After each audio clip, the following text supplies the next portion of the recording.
అందుకే నమస్కారం. 'భద్రం' అని చెప్పేసి ఒక సినిమా, తమిళ సినిమా తెలుగులో డబ్బింగ్ చేశారు. సూపర్ ఉంటుందన్నమాట. నాకు తెలిసి యూట్యూబ్లో కూడా ఉంది, చూడండి.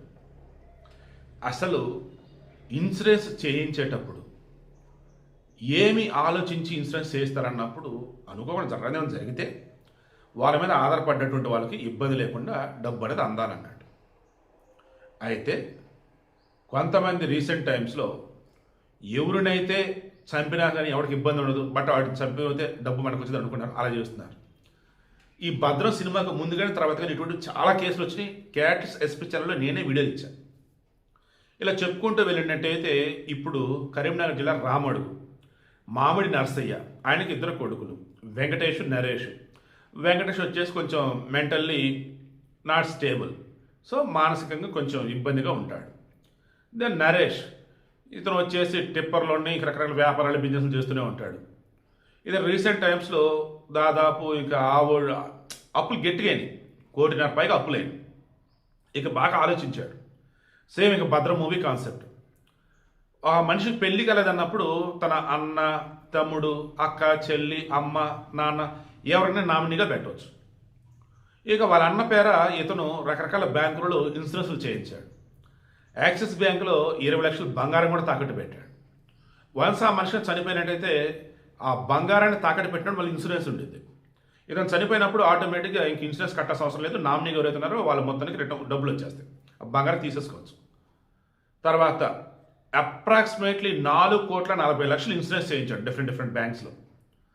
ఇక ఈలోపు ఒక అతని పేరు రాకేష్ అనే అతను ఇతనికి వడ్డీకి డబ్బులు ఇచ్చాడు. ప్రదీప్ అనే అతను టిప్పర్ డ్రైవరు. దెన్ ఇతని పేరు వచ్చేసి నరేష్.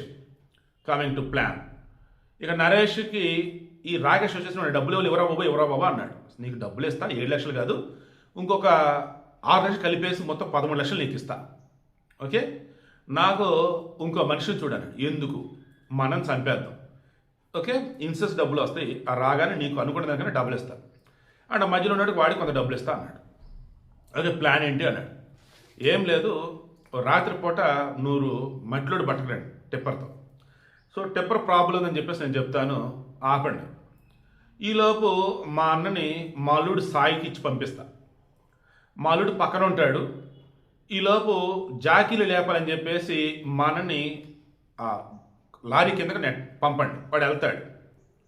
లారీ కింద ఉంటే వాడు జాకీలు లేపుతూ ఉంటాడు. అప్పుడు లారీని ముందుకు లాగేసేయండి, దెన్ స్పాట్లో చనిపోతాడు.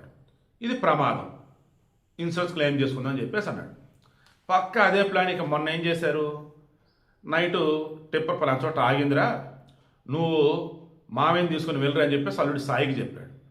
ఈ సాయి వాళ్ళ మామయ్య వెంకటేశ్వర వెనకాల ఎక్కించుకొని వెళ్ళాడు. సార్ చీకటిగా ఉంది, అరే నువ్వు వచ్చేసి ఫ్లాష్ లైట్ పెట్టరా, ఈలో వెంకటేష్ కిందకి దిగేసి జాకీలు లేపుతాడు అన్నారు. సో మెంటల్లీ అన్స్టేబుల్గా ఉన్నటువంటి పర్సన్ పాపం కిందకి వెళ్ళినట్టు జాకీలు పెట్టి లేపుతాడు. పాపం వాస్తవానికి బండికి ఏం ప్రాబ్లం లేదు. ప్రదీప్, నరేష్, రాకేష్ ఇలా ప్లాన్ ఆల్రెడీ తెలుసు. ఈలోపు నరేష్ వెనకాల వచ్చాడు. వచ్చినా కానీ ఏమైందిరా ఏంట్రా అని చెప్పేసి అంటే ప్రదీప్ ఏదో చెప్పాడు. అవును దిగు, నేను చూస్తా అని చెప్పేసి బండి ఎక్కాడు.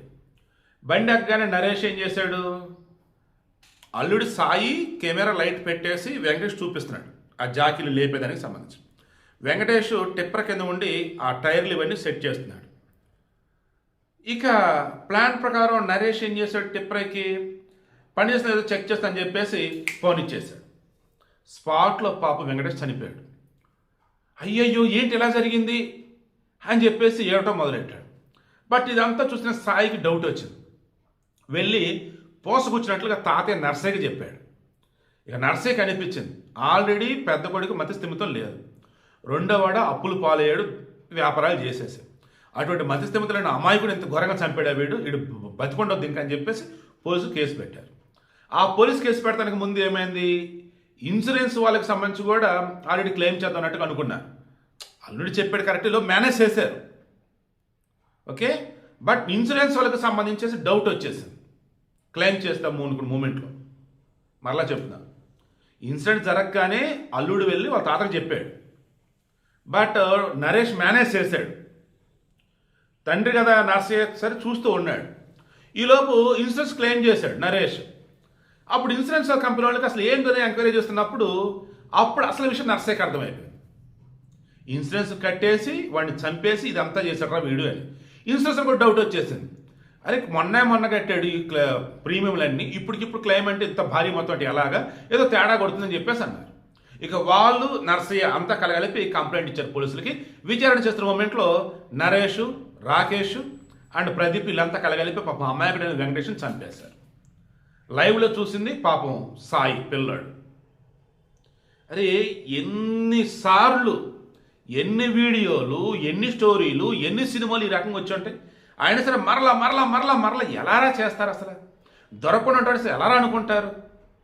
అన్యాయంగా మధ్యస్థితులను అమ్మాయి కూడా చంపేశారు.